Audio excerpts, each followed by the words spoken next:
Episode 5 of 1619 is entitled Fear, and it examines the role of homegrown fear and domestic terrorism. We learned that the intensity of police brutality against Black Americans can be traced to slave catchers' vitriol toward African Americans during chattel slavery. We learned how white settlers established a legacy of fear upon landing on what would become American soil. Early white settlers feared Native people, feared slave uprising, and most notably, they feared a day of reckoning. Opposingly, African slaves feared being the object of whites' fear response. This episode discusses the impact of the Haitian Revolution that occurred in 1804. The victory evoked terror in white colonists across the Caribbean, across the Atlantic, and most certainly in the United States. White colonists feared an insurrection. With evidence of a successful slave uprising, the founding fathers were inspired to create laws to stifle slaves' opportunity to devise a revolt.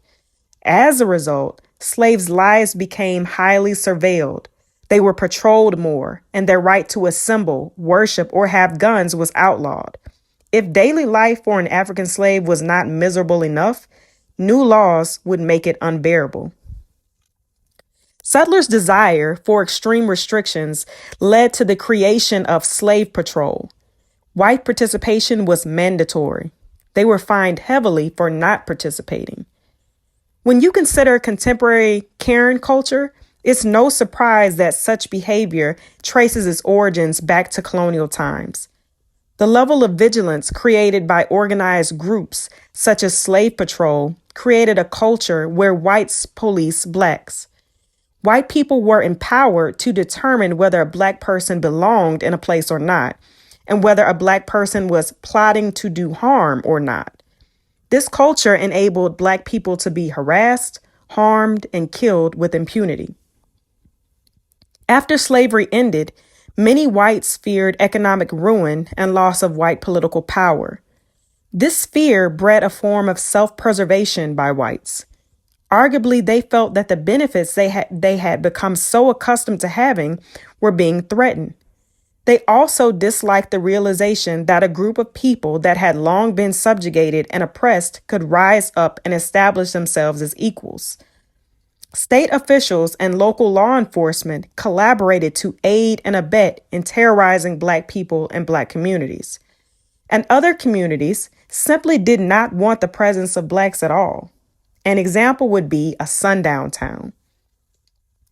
Wikipedia defines sundown towns as all white municipalities or neighborhoods in the United States that practice a form of racial segregation by excluding non-whites via some combination of discriminatory local laws, intimidation, or violence.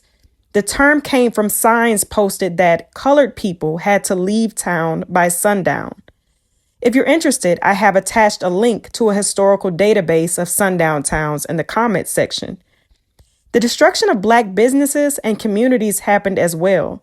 Red Summer was coined by James Weldon Johnson, and it described a period of time after World War I when angry white mobs galvanized to destroy prosperous Black communities.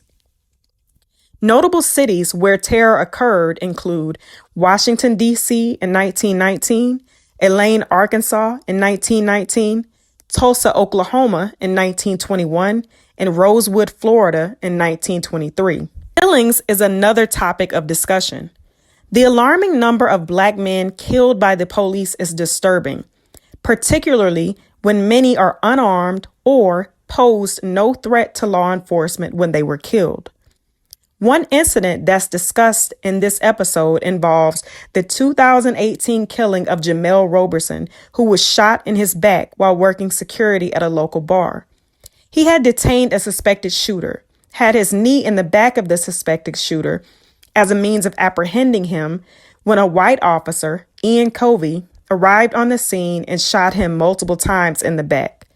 Civil rights attorney Lee Merritt remarked, "Despite eyewitness accounts that Jamel Roberson was wearing clothing labeled security in bright white letters, and bystanders were shouting that he was security, investigators claim all the shooter saw was black.